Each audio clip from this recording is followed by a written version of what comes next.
अगर अभी तक आपने द वॉइस को सब्सक्राइब नहीं किया है तो आज नेशनल जर्नलिज्म डे के मौके पर द वॉइस न्यूज़ चैनल के chief editor mister Firoz Memon का एक्सक्लूसिव इंटरव्यू ले रहे हैं।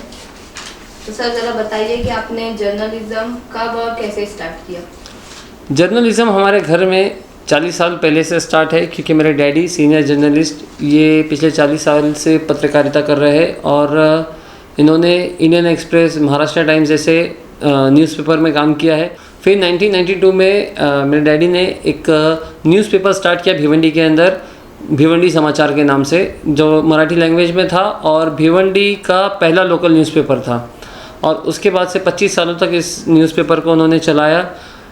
धीरे धीरे डिजिटलाइजेशन का ज़माना आ गया और जो रीडरशिप थी न्यूज़पेपर की वो कम होने लगी, तो हमने फिर उसको सोचा कि क्यों ना अब डिजिटलाइजेशन में आया जाए। तो तभी मेरा भी कुछ इतना इंटरेस्ट नहीं था जर्नलिज़म में, लेकिन 2019 में हमने जो है डिजिटलाइजेशन में आने का सोचा और तभी फिर हमने ये स्टार्ट किया the voice news. Sir the voice news की शुरुआत के बारे में कुछ बताइए। शुरुआत के बारे में ऐसा है कि 2019 में मैं बहुत सारे तभी भिवंडी के लोकल न्यूज़ चैनल थे भिवंडी के अंदर यूट्यूब पे, तो वो देखते थे और वो देख के ऐसा लगा कि यार इससे अच्छा तो हम भी कर सकते हैं ऑनेस्टली। तो मैंने डैडी से बात किया तो बोले कि हाँ, इससे अच्छी क्या बात हो सकती है, क्योंकि न्यूज़पेपर का जो मैंने बताया कि रीडरशिप कम होते जा रही थी, तो हमने फिर डिजिटलाइजेशन आने का सोचा और हमने द वॉइस न्यूज़ बनाया। और इत्तेफाक से उस वक्त जो है इलेक्शंस थे, असेंबली के इलेक्शंस थे, तो इलेक्शन का भी हमको एडवांटेज मिला और हमने इलेक्शन में ही अनाउंस किया द वॉइस न्यूज़, और तब से लेके आज तक जो है चल रहा है द वॉइस न्यूज़। सर ज़रा बताइए कि डिजिटल मीडिया का प्रिंट मीडिया पर क्या प्रभाव पड़ता है, मतलब प्रिंट मीडिया की क्या अब भी कुछ इम्पोर्टेंस है। जी देखो, अगर हम प्रभाव की बात करें तो प्रभाव बहुत बड़ा है। लोग अब कुछ चीज़ें रीड करने से ज़्यादा देखना पसंद करते हैं कि इतना लंबा आर्टिकल कौन पढ़ेगा, इससे अच्छा विजुअल्स देख लो। विजुअल्स देखने में ऐसा होता है कि अगर कुछ ग्राउंड रिपोर्टिंग रहती है तो कुछ स्पॉट के वीडियोस दिख जाते हैं तो पब्लिक को वो ज़्यादा पसंद आते हैं। तो प्रभाव तो काफ़ी पड़ा है। धीरे धीरे जो है जो रीडरशिप है वो कम होते जा रही है प्रिंट मीडिया की, और इसलिए कई बड़े बड़े न्यूज़पेपर जैसे कि डीएनए वगैरह हो गया, ये अभी बंद हो चुके हैं। लेकिन अगर हम लोग इम्पोर्टेंस की बात करेंगे तो इम्पोर्टेंस आज भी प्रिंट मीडिया की उतनी है जो कि पहले थी, वो अब भी उनकी इम्पोर्टेंस बरकरार है।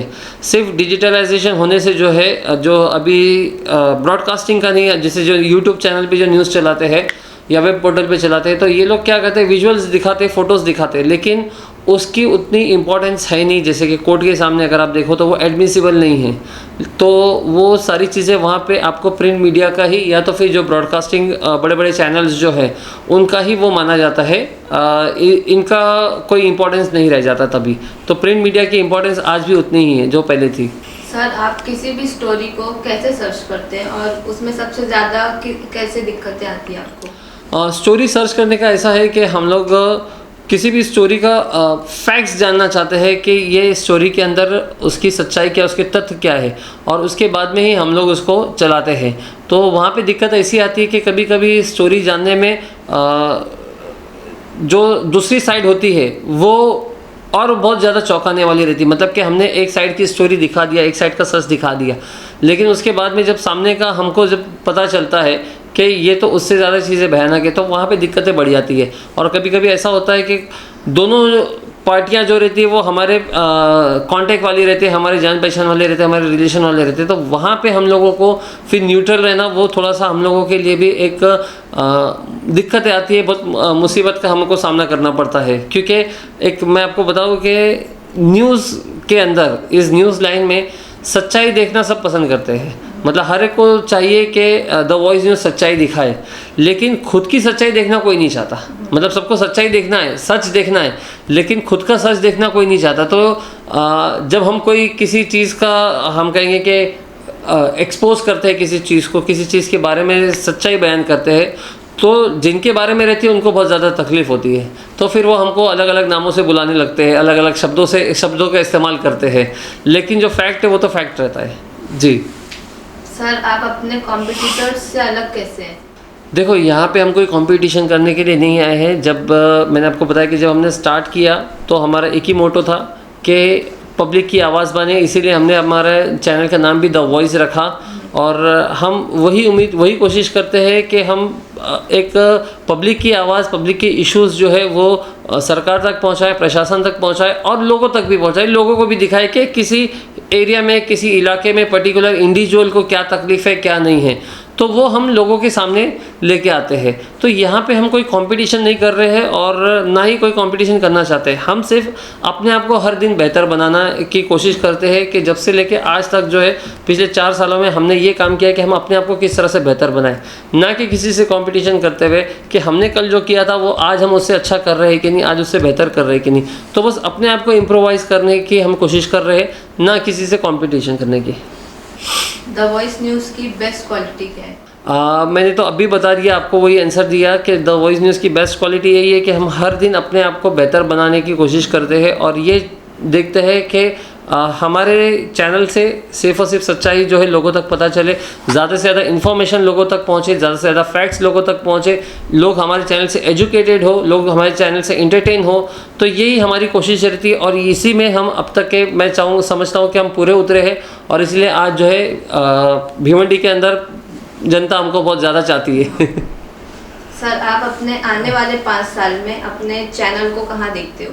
आने वाले 5 साल में हम हमारे चैनल को एक नेशनल लेवल पे देखते हैं। जिस तरह से आज ललन टॉप हो गया, द लाइव हो गया, वो द लाइव नेशन, ऐसे जो बड़े बड़े चैनल जो चलते हैं, तो हम भी उसी मकाम पे करने की कोशिश करेंगे क्योंकि फ़िलहाल हमारा जो है भिवंडी के अंदर ग्राउंड रिपोर्टिंग ज़्यादा होता है। बाकी देश दुनिया की खबरें हम लगाते हैं लेकिन वो सिर्फ एक हम लोग खबर चलाते जो कि हम लोगों को फुटेज वगैरह मिलता है, जो इन्फॉर्मेशन मिलती है उसके बेस के ऊपर, लेकिन जो ग्राउंड रिपोर्टिंग होती है, जो ग्राउंड रियलिटी होती है, वो नहीं दिखा पाते। तो हम वही कोशिश कर रहे हैं कि जो हमारा नेटवर्क बढ़ाए, हम थोड़ा सा थाना रीजन में थोड़ा सा हम निकले, उसके बाद में धीरे धीरे महाराष्ट्र कैप्चर करें और फिर पूरा इंडिया जो है, हम ये चाह रहे हैं कि पूरे इंडिया में जो है हमारे ग्राउंड रिपोर्टर्स हो और आने वाले 5 सालों में इंशाल्लाह हम उसको उस मुकाम तक पहुंचेंगे। सर, ज़रा बताइए कि सोशल मीडिया आप कैसे यूज़ करते हो, या फिर ये कह सकते हैं कि सोशल मीडिया का आपकी लाइफ में क्या रोल है? सोशल मीडिया का हमारी लाइफ में बहुत ज़्यादा रोल है। अगर दिन में 24 घंटे होते हैं तो 8 घंटे हम सोशल मीडिया पे ही रहते हैं। हालांकि उसमें टाइम बहुत वेस्ट होता है, लेकिन जो इन्फॉर्मेशंस, जो न्यूज़ वगैरह जो आती है मैक्सिमम सोशल मीडिया से ही आती है। तो हमको हमारा अब वो काम हो गया, प्रोफेशन हो गया, तो हमको सोशल मीडिया पे रहना ही पड़ता है। तो ये तो मतलब it's a part of our life कि उससे हट के जो है हम लोग हमारे हम तो क्या मतलब एक लेमैन भी है, तो वो उसको अगर कुछ देखना है, कुछ उसको अपडेट करना है तो वो सोशल मीडिया के थ्रू ही करता है। तो सोशल मीडिया पे भी अलग अलग प्लेटफॉर्म है, जैसे कि यूट्यूब है, इंस्टाग्राम है, फेसबुक है, व्हाट्सअप है। तो मैटर ये भी करता है कि आप कौन सा प्लेटफॉर्म किस तरह से यूज़ कर रहे हो, तो वो भी एक मैटर करता है कि सोशल मीडिया ओवरऑल तो हो गया, लोग बोलते हैं कि इससे दूर रहो या उससे, लेकिन आप उसको कौन से सेंस में यूज़ करते हो तो वो भी एक मैटर करता है। तो आज तो हमारा पूरा प्रोफेशन ही सोशल मीडिया के ऊपर है। सर, एक लास्ट सवाल है, एक जर्नलिस्ट आपकी नज़र में कैसा होना चाहिए? एक जर्नलिस्ट मेरी नज़र में कैसा होना चाहिए? मेरे जैसा होना चाहिए। मतलब आप क्या पूछ रही हो कि जर्नलिस्ट कैसा होना चाहिए? हाँ, उसमें क्या क्वालिटी रहनी चाहिए? जी जी जी, जर्नलिस्ट का डिस्क्रिप्शन अगर आप पूछोगी तो मैं आपको बता दूं कि जर्नलिस्ट जो होता है वो समाज का आईना होता है और इसीलिए उसके अंदर एक यही क्वालिटी होनी चाहिए कि जो भी समाज के अंदर घट रहा है, जो भी समाज के अंदर हो रहा है, तो वो लोगों तक पहुंचाए, जो का त्यों, ना उसको एग्जैगरेट करे, ना ही उसके अंदर कमी जास्ती करे, उसको जो का त्यों जो है लोगों तक पहुंचाए। आईने का मतलब ही वही होता है ना, तो जैसा है वैसा दिखाने का। तो यही चीज़ होनी चाहिए एक जर्नलिस्ट में कि अगर कुछ दिक्कतें हैं तो उसको दिक्कतें दिखाओ, कहीं कुछ अच्छा हो रहा है तो वो भी दिखाओ, किसी की उपलब्धि है वो भी दिखाओ, लेकिन जो परेशानी है, जो इश्यूज़ है, बस इतना ही एक क्वालिटी अगर जर्नलिस्ट में होती है तो डेफिनेटली वो अच्छा काम करेगा समाज के लिए भी और अपने खुद के लिए भी अच्छा काम कर पाएगा।